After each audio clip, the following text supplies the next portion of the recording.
বচন বেদ পাঠশালা, রীতি দুয়ার দাও খুলে করো শ্রবণ, প্রভুরই এই বচন বেদ পাঠশালা।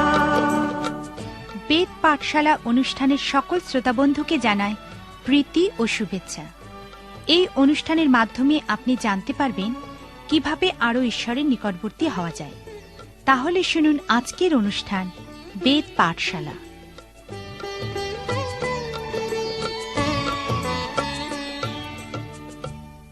প্রিয় শ্রোতাবন্ধু, বেদ পাঠশালা অনুষ্ঠানে আপনাকে স্বাগত জানাই। আমাদের এই অনুষ্ঠানে এই তৃতীয়বার আমরা বিচারকর্তৃগণের বিবরণ পুস্তক থেকে অধ্যয়ন করতে চলেছি। এই বইটি থেকে আমরা দেখেছি প্রথমত ব্যক্তিগত আধ্যাত্মিক আবেদন এবং জাতীয় আধ্যাত্মিক আবেদন। তারপর আমরা দেখেছি জীবনচরিত বিষয়ক আবেদন।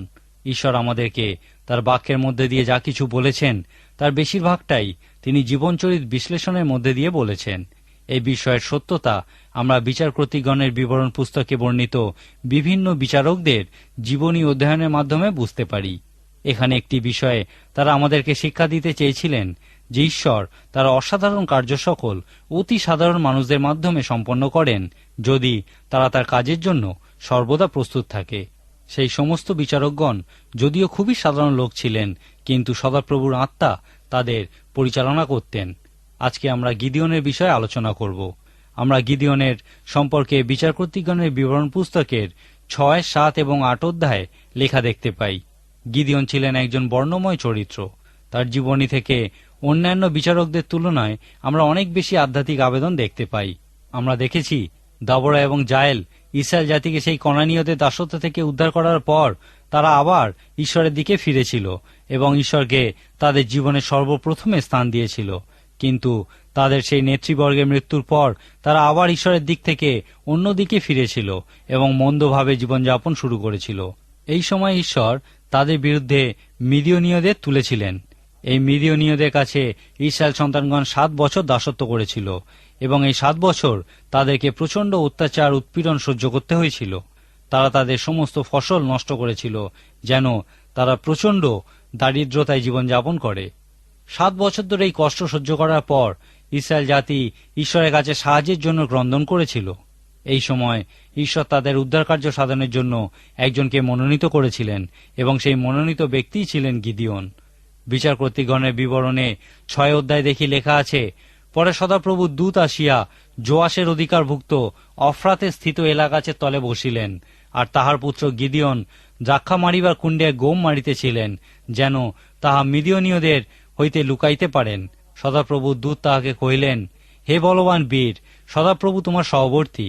গিদিয়ন উত্তর করিলেন, হে আমার প্রভু, যদি সদাপ্রভু আমাদের সহবর্তী হন তবে আমাদের প্রতি এ সমস্ত কেন ঘটিল, এবং আমাদের পিতৃপুরুষেরা তাহার যে সমস্ত আশ্চর্য কাজের বৃত্তান্ত আমাদিগকে বলিয়াছিলেন সে সমস্ত কোথায়? এখানে আমরা দেখি যে গিদিয়ন সেই প্রশ্নই করছিলেন যে প্রশ্ন আজকে বেশিরভাগ মানুষই করে থাকেন। আজকের দিনে কোথায় সেই সমস্ত অলৌকিক কার্য সকল? সর্বদা আমরা শুনি যে ইহা ঘটেছিল, কিন্তু আমাকে আজকে তোমার অলৌকিক কাজ দেখাও। সদাপ্রভুর দূত গিদিয়নকে উত্তর দিয়েছিলেন, তুমি তোমার এই বলেতেই গমন করো, আমি কি তোমাকে প্রেরণ করি নাই? এখানে ঈশ্বর গিদিয়নকে বলতে চেয়েছিলেন, তোমার মধ্যে দিয়েই আমি অলৌকিক কাজ করব। এই ঘটনাকে আমরা গিদিয়নের জীবনে ঈশ্বরের ডাক বলতে পারি। যদি ঈশ্বর আপনাকে কোনো কাজ সম্পন্ন করার জন্য ডাকেন এবং আপনি যদি সেই কাজে যেতে চান, তাহলে ঈশ্বরই যে আপনাকে প্রেরণ করছেন এবং তিনি আপনার সঙ্গে আছেন এই বিষয়ে দৃঢ় বিশ্বাস থাকা খুবই গুরুত্বপূর্ণ। যদি আপনি বিশ্বাস করেন যে ঈশ্বর আপনাকে প্রেরণ করছেন এবং তিনি আপনার সঙ্গে আছেন, তাহলে আপনাকে বিশ্বাস করতে হবে যে আপনি কে সেটা বড় বিষয় নয়, কিন্তু আসল বিষয় হলো ঈশ্বর। আপনি কি করতে পারেন ইহা কোনো ব্যাপারই নয়, কিন্তু আসল বিষয় হলো ঈশ্বর কি করতে পারেন। আপনি কি চাইছেন সেটা থেকে ঈশ্বর কি চান, সেটাই হলো আসল বিষয়। এবং তারপর যখন আপনার মাধ্যমে ঈশ্বর অলৌকিক কাজ সম্পন্ন করেন, আপনি বলেন, ইহা আমি করিনি, কিন্তু ঈশ্বরই করেছেন, কারণ তিনি আমাকে প্রেরণ করেছিলেন এবং তিনি আমার সঙ্গে ছিলেন। অনেক সময় আমরা প্রভুর সেবাকারীদের এক জায়গায় বহু বছর বসবাস করতে দেখি। আমার মনে হয় যদি তাদের এই দৃঢ় বিশ্বাস না থাকতো যে ঈশ্বর তাদেরকে প্রেরণ করেছেন, তাহলে তারা কিছুতেই এত বছর এক জায়গায় বসবাস করতে পারত না। যখন ঈশ্বর গিদিয়নকে ডেকেছিলেন এবং বলেছিলেন, মিদিয়নদের হস্ত হইতে ইসরায়েলকে নিস্তার করো, তখন গিদিওন উত্তর করে বলেছিলেন, হে প্রভু, ইসরায়েলকে কিরূপে নিস্তার করিব? দেখুন, মনুষ্যের মধ্যে আমার গোষ্ঠী সর্বাপেক্ষা ক্ষুদ্র এবং আমার পিতৃকুলে আমিই কনিষ্ঠ। এই বিষয়টি আমরা বিচারকর্তৃগণের বিবরণ পুস্তকের সমস্তটা জুড়েই দেখতে পাই। ঈশ্বর কোনো মহান সাধু ব্যক্তির অন্বেষণ করছেন না, ইহা স্থির নিশ্চিত। তিনি সর্বদা সর্বাপেক্ষা দুর্বল এবং ক্ষুদ্র ব্যক্তির অন্বেষণ করেন, কারণ এই সমস্ত ব্যক্তিরাই সহজেই সেই সমস্ত আত্মিক রহস্য শিক্ষা করে যেগুলি মসিকে শিক্ষা করতে হয়েছিল এবং অন্যান্য সমস্ত নেতাকেই শিক্ষা করতে হয়েছিল। সেই আত্মিক রহস্যগুলি হল, আমি নই কিন্তু ঈশ্বর, আমি পারি না কিন্তু ঈশ্বর পারেন, আমি করতে চাই না কিন্তু ঈশ্বর চান, এবং আমি করিনি কিন্তু ঈশ্বর করেছিলেন। কোনো একজন বিখ্যাত ব্যক্তির পক্ষে এই ধরনের শিক্ষা লাভ করা খুবই কঠিন। বিখ্যাত ব্যক্তিরা সাধারণত তাদের ব্যক্তিগত দক্ষতা বা নৈপুণ্যের উপরই বেশি আস্থা রাখেন, কিন্তু অতি সাধারণ ব্যক্তি বা ক্ষুদ্র ব্যক্তি খুব সহজেই ঈশ্বরে বিশ্বাস করেন। বিচারকর্তৃগণের পুস্তকে আমরা দেখি ঈশ্বর এই ধরনের নেতাদেরই বারবার তুলেছেন। ঈশ্বর যখন গিদিওনকে সেই মিদিয়নীয়দের বিরুদ্ধে যুদ্ধে যাওয়ার জন্য ডেকেছিলেন, সেই সময় সেখানে হাজার হাজার মিদিয়ন যোদ্ধা উপস্থিত ছিল। তাদের সংখ্যা সমুদ্র তীরের বালুকারাশির মতোই অসংখ্য ছিল। এই গিদিওনের মধ্যে ঈশ্বর বিশ্বাস সুদৃঢ় করতে চেয়েছিলেন। এই বিষয়ে তিনি দুটি বিশেষ আকর্ষণীয় কাজ করেছিলেন। আমরা গিদিওনের আহ্বান সম্পর্কে যত বিস্তারিত বিবরণ দেখতে পাই, অন্যান্য বিচারকদের ক্ষেত্রে তা দেখতে পাই না। ঈশ্বর এই মানুষটির বিশ্বাস সুদৃঢ় করার জন্য দুটি কাজ করেছিলেন। প্রথমত, ঈশ্বর এই মানুষটির বিশ্বাস পরীক্ষার মাধ্যমে প্রমাণ করতে চেয়েছিলেন। তারপর ঈশ্বর নিজেকে গিদিওনের কাছে প্রমাণ করতে চেয়েছিলেন, অর্থাৎ তিনি গিদিওনের বিশ্বাস নিশ্চিত করতে চেয়েছিলেন। এখন লক্ষ্য করুন কিভাবে ঈশ্বর মানুষের সুদৃঢ় বিশ্বাস সম্পর্কে কোনো মানুষকে নিশ্চিত করেন যখন তার এই মহান বিশ্বাসের প্রয়োজন হয়। গীতসংহিতা পুস্তকের 37 গীতের 23 পদে লেখা আছে, সদাপ্রভু কর্তৃক মনুষ্যের পাদবিক্ষেপ সকল স্থিরীকৃত হয়।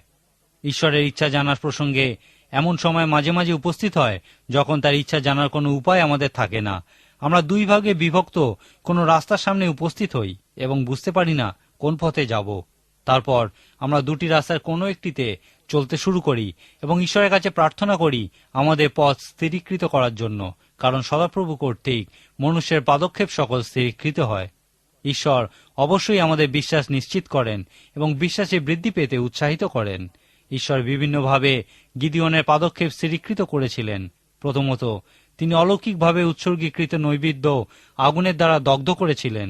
গিদিওন ঈশ্বরের নির্দেশ অনুযায়ী এই নৈবেদ্য উৎসর্গ করেছিলেন এবং ঈশ্বর তা অলৌকিকভাবে গ্রহণ করেছিলেন। এই অলৌকিক ঘটনা নিঃসন্দেহে গিদিওনের বিশ্বাস সুদৃঢ় এবং নিশ্চিত করেছিল। এরপরের ঘটনা আমাদের প্রায় প্রত্যেকের কাছেই খুবই পরিচিত। গিদিওন এই বিষয়ে স্থির নিশ্চিত হতে চেয়েছিলেন যে ঈশ্বর প্রকৃতই তাকে মিদিয়নীদের হাত থেকে ইসরায়েল জাতিকে উদ্ধার করার জন্য মনোনীত করেছেন। এই বিষয়ে বিচারকর্তৃগণের বিবরণ পুস্তকের 6 অধ্যায়ের শেষে আমরা দেখি লেখা আছে, পরে গিদিওন ঈশ্বরকে কহিলেন, আপনার বাক্য অনুসারে আপনি যদি আমার হস্ত দ্বারা ইসরায়েলকে নিস্তার করেন, তবে দেখুন, আমি খামারে ছিন্ন মেষলোম রাখিব। যদি কেবল সেই লোমের উপরে শিশির পড়ে এবং সমস্ত ভূমি শুষ্ক থাকে, তবে জানিব যে আপনার বাক্য অনুসারে আপনি আমার হস্ত দ্বারা ইসরায়েলকে নিস্তার করিবেন। পরে সেই রূপ ঘটিল। পরদিন তিনি প্রত্যুষে উঠিয়া সেই লোম চাপিয়া তা হইতে শিশিরপূর্ণ এক বাটি জল নিংড়াইয়া ফেলিলেন।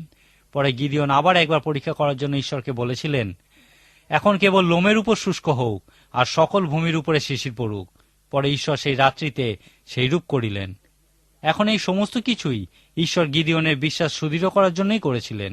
ঈশ্বর তাকে একটি মহান কাজের জন্য আহ্বান করেছিলেন এবং সেই জন্যই তিনি তার সকল পদক্ষেপ স্থিরীকৃত করতে চেয়েছিলেন। এখন এই ঘটনার সঙ্গে আমরা যীশুখ্রিস্টের প্রান্তরে পরীক্ষার তুলনা করতে পারি।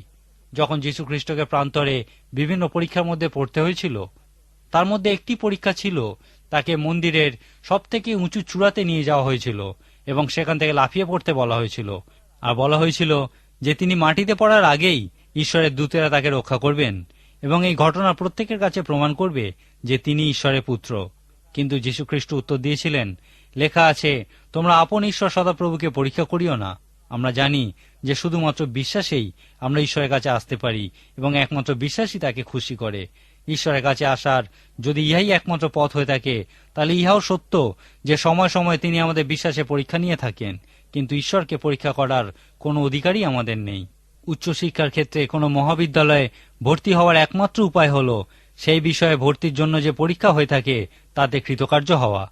পবিত্র শাস্ত্র অনুযায়ী যখন আপনি আপনার বিশ্বাসের তীর্থযাত্রা শুরু করেন তখন আপনাকেও বিশ্বাস বিষয়ে পরীক্ষা দিতে হয়, কিন্তু আপনি ঈশ্বরের পরীক্ষা করতে পারেন না।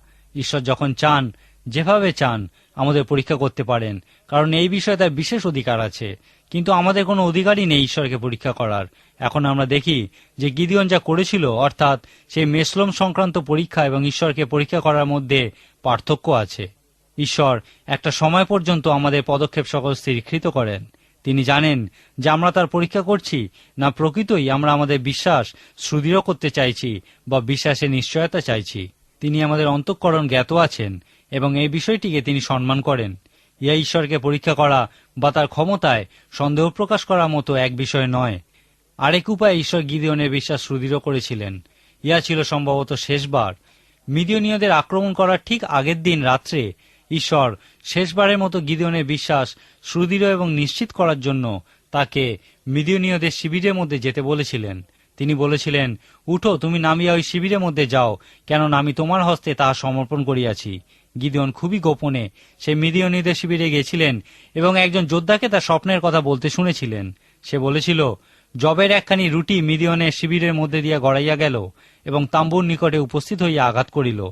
তখন অন্য একজন সেই স্বপ্নের অর্থ করে বলেছিল, উহা আর কিছু নয়, ইসরায়েলীয় জোয়াসের পুত্র গিদিয়নের খড়গ। ঈশ্বর মিদিয়নকে ও সমস্ত শিবিরকে তাহার হস্তে সমর্পণ করিয়াছেন। আর আমরা দেখি লেখা আছে, গিদিয়ন এই স্বপ্নের কথা শুনিয়া ও তাহার অর্থ শুনিয়া প্রণিপাত করিলেন। তিনি ঈশ্বরের আরাধনা করেছিলেন।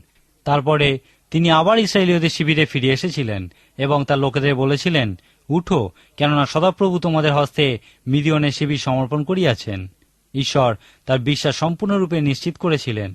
তার আর কোনো নিশ্চয়তার বা উৎসাহের প্রয়োজন ছিল না। তিনি সম্পূর্ণরূপে বিশ্বাস করেছিলেন যে ঈশ্বর তার হাতে মিদিয়নীয়দের সমর্পণ করেছেন।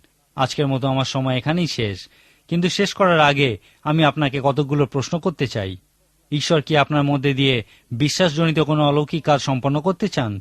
ইহা কি সম্ভব যে ঈশ্বর আপনার মধ্যে দিয়ে কাজ করতে চান, কিন্তু ঈশ্বরের সঙ্গে আপনার নিকট সম্পর্ক না থাকার কারণে এ বিষয়ে আপনার কোনো ধারণাই নেই? পরের দিন আমরা দেখব যে ঈশ্বর গিদিয়নকে ব্যবহার করার আগে শুধু যে নিজেকে তার কাছে প্রমাণ করেছিলেন তা নয়, কিন্তু তিনি গিদিয়নকেও নিজের কাছে প্রমাণ করেছিলেন। আজ তাহলে এখানেই শেষ করি। ঈশ্বর আপনার মঙ্গল করুন।